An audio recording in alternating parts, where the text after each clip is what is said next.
तो सबसे पहली बात ये, जहां तक बात आती है तीनों काले कानून की, हम कह रहे हैं उनको रद्द किया जाए। इसके पीछे एक बहुत बड़ी बात है। भाई, जब कोई कानून किसानों के लिए बनाया जाता है तो कम से कम किसानों से तो पूछा जाना चाहिए ना। व्यापारी के लिए हमारे देश में कानून बने तो व्यापारी से विचार विमर्श किया जाता है, अधिकारियों के लिए कानून बने तो अधिकारियों से सलाह ली जाती है, लेकिन जब किसानों के लिए कानून बनाया जाता है तो किसानों से कोई बातचीत नहीं की जाती। किसानों के ऊपर जबरदस्ती थोप दिया जाता है, जैसे इन 3 काले कानूनों के केस में हुआ। हम तो बस इतना कह रहे हैं कि भाई जो C2+50 के अनुसार जो रेट तय होता है, कम से कम वो तो दिलवा दो। हम तो MSP की बात कर रहे हैं, न्यूनतम समर्थन मूल्य। बाकी लोगों को मिलता है MRP, मैक्सिमम रिटेल प्राइस। हम बात कर रहे हैं मिनिमम की, लेकिन मिनिमम की गारंटी भी हमें नहीं दी जा रही। तो जो हमारा एक मूलभूत अधिकार है, जो हमारा फंडामेंटल राइट है कि जो चीज हम पैदा कर रहे हैं उसका एक निश्चित रेट हमें मिले, ये हमारी दूसरी मांग है। हमारे बड़े बुजुर्ग कहते हैं कि जब किसी का विनाश होना होता है तो सबसे पहले उसकी बुद्धि भ्रष्ट होती है। यदि बीजेपी RSS वालों का राजनीतिक विनाश होना तय है तो फिर तो इनकी बुद्धि भ्रष्ट हो गई है, फिर तो शायद ये बात नहीं करेंगे। लेकिन यदि इनकी बुद्धि भ्रष्ट नहीं हुई होगी तो निश्चित तौर पे बात करेंगे। 3 कृषि कानूनों को लेकर किसान दिल्ली की सीमाओं पर बैठे हुए हैं और किसानों को 200 दिन पूरे हो गए हैं। उसको लेकर हमारे साथ किसान नेताओं से बातचीत करते हैं। किस तरह जो 200 दिन बीते उसको किस तरह देखते हैं? देखिए, जो ये पूरा आंदोलन है, इस आंदोलन ने बहुत सारी अचीवमेंट की हैं 200 दिनों में। सबसे पहली बात यह है कि पूरे देश के किसान समाज को एकजुट कर दिया है। आज कश्मीर से कन्याकुमारी, गुजरात से असम तक के किसानों की एक ही आवाज है, तीनों काले कानून रद्द किए जाएं और MSP पे गारंटी कानून बनाया जाए। तो किसान एकजुट किए हैं इस आंदोलन ने।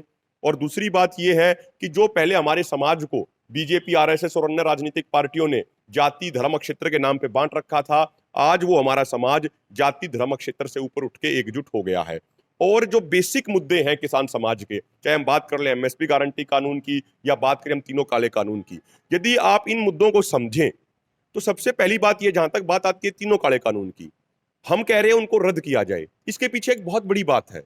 भाई, जब कोई कानून किसानों के लिए बनाया जाता है तो कम से कम किसानों से तो पूछा जाना चाहिए ना। व्यापारी के लिए हमारे देश में कानून बने तो व्यापारी से विचार विमर्श किया जाता है, अधिकारियों के लिए कानून बने तो अधिकारियों से सलाह ली जाती है, लेकिन जब किसानों के लिए कानून बनाया जाता है तो किसानों से कोई बातचीत नहीं की जाती। किसानों के ऊपर जबरदस्ती थोप दिया जाता है, जैसे इन 3 काले कानूनों के केस में हुआ। तो सबसे पहली बात जो हम मांग कर रहे हैं कि भाई कानूनों को निरस्त करें, उसका अर्थ यह है कि जब आगे से किसानों के लिए कोई कानून बने तो सबसे पहले किसान को पूछा जाए। हमारे देश में जिन अधिकारियों, जिन नेताओं ने कभी खेत में जाके नहीं देखा, जो अधिकारी नेता ईख और जवार का फर्क नहीं बता सकते, वो हमारे ऊपर जबरदस्ती कानून बना के थोपते हैं और कहते हैं इनसे आपको बहुत फायदा हो जाएगा।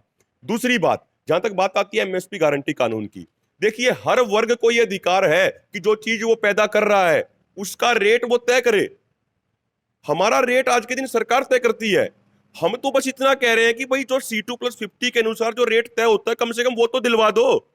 हम तो MSP की बात कर रहे हैं, न्यूनतम समर्थन मूल्य। बाकी लोगों को मिलता है MRP, मैक्सिमम रिटेल प्राइस। हम बात कर रहे हैं मिनिमम की, लेकिन मिनिमम की गारंटी भी हमें नहीं दी जा रही। तो जो हमारा एक मूलभूत अधिकार है, जो हमारा फंडामेंटल राइट है कि जो चीज हम पैदा कर रहे हैं उसका एक निश्चित रेट हमें मिले, ये हमारी दूसरी मांग है। और देखिए, जो चीज किसान पैदा करता है, जो टेक्नोलॉजी किसान के पास है, किसान एक दाना धरती में उगाता है तो उसके बाद सैकड़ों दाने निकलते हैं। दुनिया में ऐसी कोई कंपनी नहीं जो एक दाने से 100 दाने पैदा कर दे। दुनिया में ऐसी कोई टेक्नोलॉजी नहीं जो अन्न को पैदा कर दे। इसीलिए हमारे देश में किसानों को अन्न देवता बोला गया है। लेकिन बड़े दुख की बात है, पिछले 73 सालों में चाहे कोई भी सरकार रही हो, किसी भी सरकार ने किसानों का मान सम्मान नहीं किया। हर सरकार ने किसानों को लूटने का काम किया। यदि हम लाल बहादुर शास्त्री जी और चौधरी चरण सिंह जी को छोड़ दें तो बाकी सभी प्रधानमंत्रियों ने, सभी सरकारों ने किसानों को लूटा है, किसानों को ठगा है, किसानों को भ्रमित और बेवकूफ बनाने का प्रयास किया है। क्या लगता है कि सरकार बातचीत कर पाएगी किसानों का के साथ जल्दी, जैसे जिस तरह से किसानों ने भी लेटर जारी किया था? देखिए, यदि सरकार की बुद्धि भ्रष्ट नहीं हुई होगी तो सरकार निश्चित तौर पे हमारी मांगों को पूरा करेगी। हमारे बड़े बुजुर्ग कहते हैं कि जब किसी का विनाश होना होता है तो सबसे पहले उसकी बुद्धि भ्रष्ट होती है। यदि बीजेपी RSS वालों का राजनीतिक विनाश होना तय है तो फिर तो इनकी बुद्धि भ्रष्ट हो गई है, फिर तो शायद ये बात नहीं करेंगे। लेकिन यदि इनकी बुद्धि भ्रष्ट नहीं हुई होगी तो निश्चित तौर पे बात करेंगे। और हमारा पूर्ण विश्वास लोकतंत्र और लोकतांत्रिक प्रणाली में है।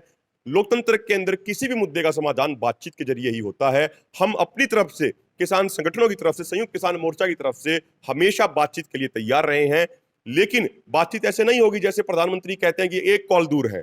देश एक कॉल से नहीं चलता है, देश कानून और संविधान से चलता है। तो जैसे पहले मीटिंगों के न्योते आए आधिकारिक तौर पे, यदि सरकार आधिकारिक तौर पे न्योता देगी तो निश्चित तौर पे हम सरकार के साथ बातचीत करेंगे।